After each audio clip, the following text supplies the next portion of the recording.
नमस्कार, जय माता दी, सुस्वागतम हुए। और आज हनुमान जी के साथ बैठना तो बनता ही है, क्योंकि सबसे पहले इन्हें बधाई दीजिए। आज मैं अपने इस एपिसोड में आपसे सिद्धिदात्री नौवीं नवरात्रि की बात करने जा रही हूँ, लेकिन सिद्धिदात्री नौवें नवरात्रि की बात से पहले राम जी के जन्मदिन की हार्दिक शुभकामनाएं।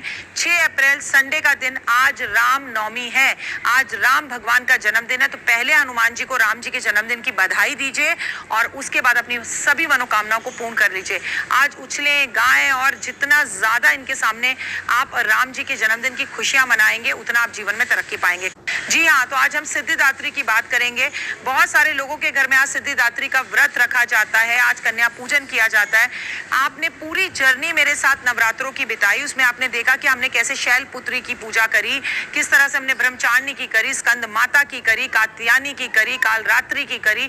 इसी तरह सिद्धिदात्री का 9वां दिन है, जिसने सभी सिद्धियों को प्राप्त करके शिव को पाया था, और माँ आपको सभी सिद्धियां देती है। वैसे तो पंजाबियों के घर में, जैसे मैं खुद भी पंजाबी हूँ, तो हमारे यहाँ तो पूरा सिस्टम ही गड़बड़ है कि हम अष्टमी को माँ को पूजकर खिचड़ी भी विसर्जित कर देते हैं, विदाई भी माँ की लोग कर देते हैं। लेकिन सिद्धिदात्री की पूजा किए बिना नवरात्रे संपूर्ण नहीं हो सकते, क्योंकि माँ की आपने जितनी पूजा करी वो सब तो 9वीं वाले दिन आपको सिद्धिदात्री के रूप में मिलेगा, लेकिन उससे पहले ही अष्टमी पे लोग जो है विदा कर देते हैं। लेकिन अब क्या कर सकते हैं, इतने टाइम से ये चीज और ये स्टाइल चलता आ रहा है, तो लोग इसे ही फॉलो कर रहे हैं। लेकिन अगर आपने अपनी अष्टमी की पूजा कर भी ली है और माँ को आपने विदा भी कर दिया है, तो आज मंदिर जाएं, माँ के सामने चुन्नी अर्पण, सिंदूर अर्पण जरूर करें, अपनी भूलों की माफी मांगे, एक नारियल चुन्नी अर्पण जरूर करें।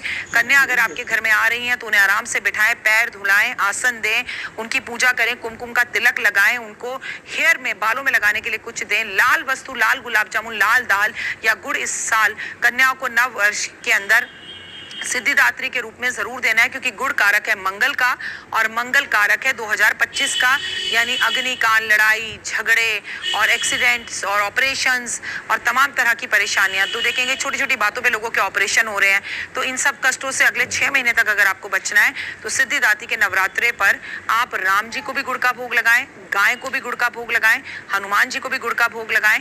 आज आप कन्याओं को भी गुड़ पैकेट में बनाकर जरूर दें, और अच्छे से कन्याओं को डांटे नहीं, ऊंची आवाज में उनसे बात नहीं करें, उनके पैर छुएं। और अगर आपने कल ही अष्टमी पर पूजा कर ली है, तो आज मंदिर जाकर माँ को कम से कम नारियल अर्पण जरूर करें। सिद्धिदात्री सभी सिद्धियों को देने वाली है, और आप कुछ उपाय कर सकते हैं। आज के दिन अगर आप जाकर जो है पीपल के पेड़ पर जल चढ़ाएं, पूजा करें, तो आप यकीन मानिए संडे का दिन है, क्योंकि हम पीपल के पेड़ की पूजा नहीं कर सकते, पर उसे नमस्कार और प्रणाम करें और पितरों को याद करें और कहें कि आप मुझे सब तरह की सिद्धियां दें और मेरे जीवन के कष्ट और तकलीफों को दूर करें। दूर से ही प्रणाम कर दें। मैं जहाँ बैठी हूँ उसके ठीक सामने भी पीपल का पेड़ है, तो मैं आपकी तरफ से अभी भी कह रही हूँ कि हम सब की तरफ से पीपल देवता आपको नमस्कार है, और आप जीवन में हमें तरक्की दें, आशीर्वाद दें, तो आगे बढ़ सकते हैं। क्योंकि परेशानी हो गई कि पीपल के पेड़ की रामनवमी वाले दिन पूजा करने का महत्व बहुत ज्यादा होता है, और इस दिन हम छुई मुई के पेड़ की पौधा पूजा करते हैं। इस दिन बेहद जरूरी होता है कि हम पूजा करें शम्मी के पेड़ की, क्योंकि संडे पड़ गया तो हम पीपल के पेड़ की पूजा तो नहीं कर सकते, लेकिन हम छुई मुई के पेड़ की पूजा आज के दिन कर सकते हैं। आज के दिन हम शमी के पेड़ की पूजा कर सकते हैं, वहां दीपक जला सकते हैं, महादेव के पास दीपक जला सकते हैं, घर के आसपास किसी मंदिर को गुब्बारों से सजवा सकते हैं, क्योंकि राम जी का जन्मदिन है, कोई छोटी मोटी बात नहीं है। इससे हनुमान जी की असीम कृपा पर बनी रहेगी। छोटे छोटे बच्चों का टॉफी चॉकलेट जरूर बांटें। अपने घर के अंदर आपको आज निश्चित ही रूप से घर के मेन दरवाजे पर आम के पत्ते, अशोक के पत्तों से बंद दरबार जरूर सजाना चाहिए, जिससे आपके घर की पॉजिटिविटी बढ़े और नेगेटिविटी दूर हो। तो ये सब चमत्कारी उपाय इन्हें करें और अपने जीवन के अंदर गजब वाले चेंजेस देखें। आप सभी को मेरी तरफ से सिद्धिदात्री के नवरात्रि की हार्दिक शुभकामनाएं। और क्या करना है, कलश का कन्या पूजन कैसे करना है, जो खेतरी बीजी है, जो जौ बीजे है, उसका क्या करना है, इसका एक एपिसोड मैं आपके साथ ऑलरेडी शेयर कर चुकी हूँ। उसमें जाकर देखें कि आप इस जो माँ को आपने श्रृंगार चढ़ाया उसका क्या करना है। रामनवमी के भी मैं एक वीडियो आपके साथ शेयर कर चुकी हूँ कि आज राम जी का जन्मदिन हम कैसे मनाएंगे और राम जी को किस तरह से हम मनाएंगे, और लाइफ के अंदर हमारे आगे बढ़ती हुई चीजें कैसे और आगे बढ़ सकते हैं। लेकिन सिद्धिदात्री के दिन अगर आज कोई भी सिद्धि आप प्राप्त करना चाहते हैं, तो मैं कहूँगी आज की रात बेहद खास रात होती है। आज आप बिल्कुल चुप रहें और रात्रि में जागरण करके दुर्गा सप्तशती, दुर्गा कवच का पाठ जरूर करें।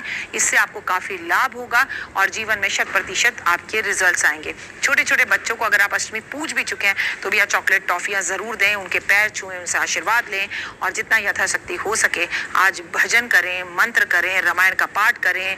और आज माँ दुर्गा को भी राम जी के जन्म की बहुत बहुत बधाई दिखाई दें, कुदरत के करीब रहें, थोड़ी देर नंगे पैर जरूर चलें, नीम के पेड़ की आज पूजा जरूर करें, तो कष्ट तकलीफों से आप बचेंगे और लाइफ के अंदर आपकी 100% सक्सेस आएगी। नंबर 6 है, शुक्र का नंबर बनता है, तो आज आप इत्र भी माँ दुर्गा पर और भवानी पर अर्पण जरूर करें। फिलहाल दीजिए मुझे इजाजत, अपना और अपनों का रखे खास ख्याल। आपका दिन शुभ और मंगलमय हो।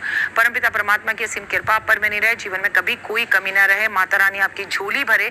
लेकिन नवरात्रे संपूर्ण होने की हार्दिक शुभकामनाएं। नवरात्रे संपूर्ण होने के साथ साथ विक्रम संवत भी शुरू हो चुका है और अब सूरज अपना तांडव दिखाएगा, गर्मी का तांडव दिखाएगा। एसी इस साल बहुत फटेंगे, गीजर, एसी, इलेक्ट्रॉनिक चीजें, इनको अपने घर में समय समय पे बदलते रहें या इन इलेक्ट्रॉनिक सामानों को बंद रखें। और किसानों के लिए ये गर्मी, ये सूरज बहुत ही अजीब मार लेकर आने वाला है। सूरज हमें हड्डियों की प्रॉब्लम देगा, आंखों की प्रॉब्लम देगा, बाल झड़ने की प्रॉब्लम देगा और सबसे बड़ी प्रॉब्लम यह है कि पिता और पुत्र में इस वर्ष झगड़े बहुत होंगे।